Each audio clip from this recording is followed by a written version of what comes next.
Have you ever seen a coconut with not one, not two, but three sprouts growing in a single seed? Yes, you heard me right, three sprouts in single coconut seed. Most of the people have never seen this in their life, but today you're about to witness something extraordinary. I'm turning this rare coconut into a bonsai project. Let's go!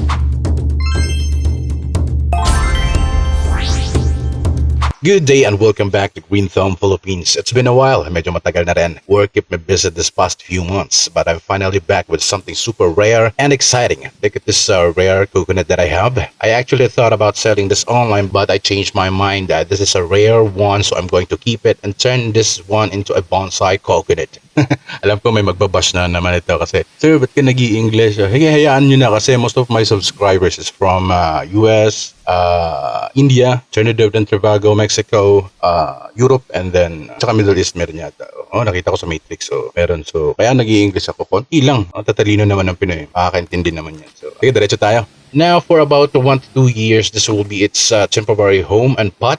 Perfect for root developments and bonsai training.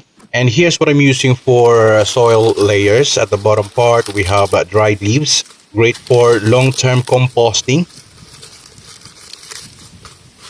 Next is charcoal, balances for soil acidity. Then next is the mixture of rice hull and coco peat to hold moisture and nutrients.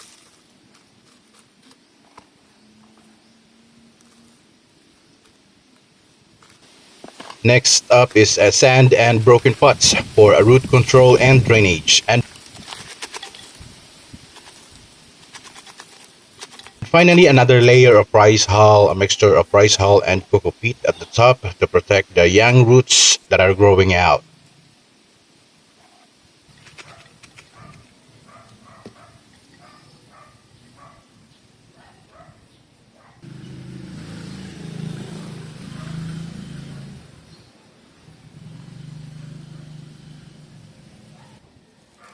Let's place it gently, making sure we don't damage those delicate roots.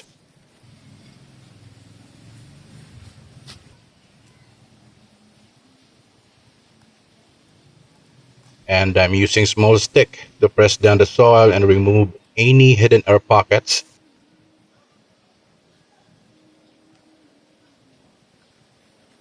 And now it's done, time to water it.